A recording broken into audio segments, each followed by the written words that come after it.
केटी हो मेरो नाम के हो भन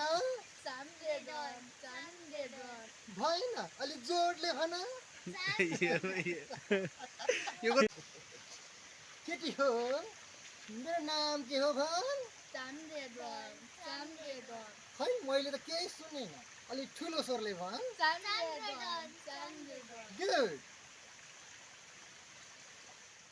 गुड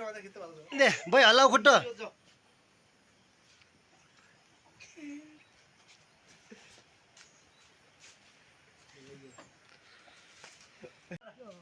तल हेर्दिनु तल हेर बेला अब माथि हेर बिस्तारै यता हेर माथि हेर माथि माथि हेर के एक्सन अब रसिली आमा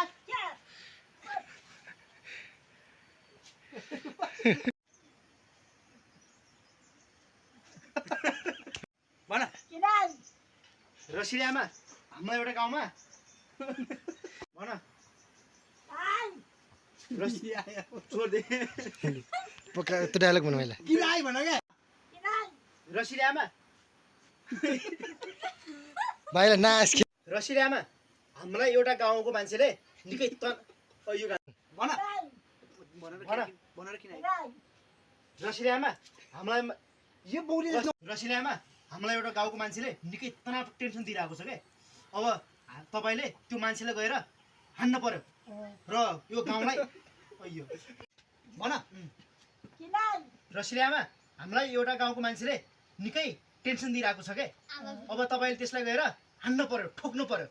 अनि यो गाउँलाई सम्हाल्नु पर्यो र अनि तपाईँ र हामी मिलेर पैसा कमाउनु पर्यो के पैसा धेरै छ यो गाउँमा हामीले त्यो गाउँमा गएर कब्जा गरेर तिनीहरूलाई त्यो नभएको बेला पैसा कमाउनु पर्छ रसिली आमा बुझ्नुभयो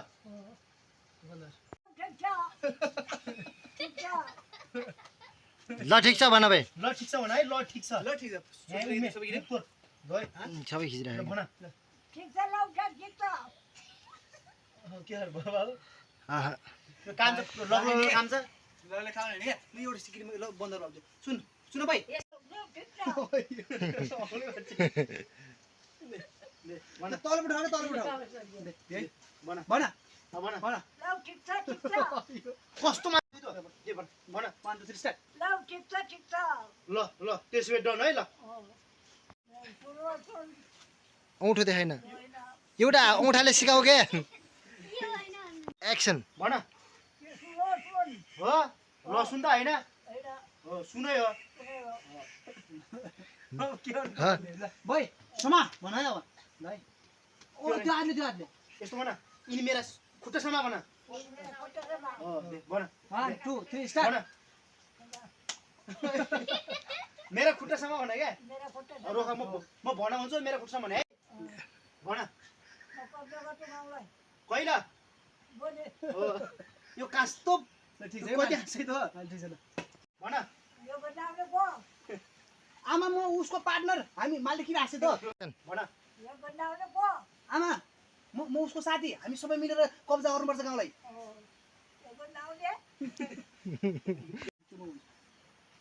भन्दै त ल आमा रसिली आमा हामी भोलि आउँछौँ अब देशलाई गरे गाउँलाई देश भनेको ल आमा हामी अब भोलि भेट्छौँ भोलिदेखि हामी गाउँलाई कब्जा गर्नुपर्छ हप्ता उठाउनुपर्छ पैसा कमाउनु पर्छ अब यस्तो भन हात यस्तो गर मलाई ढोको भन है भन त ढोक मलाई ढोक भन हो ल ल जाऊ भन एक्सन म भनाउँछु भने है भन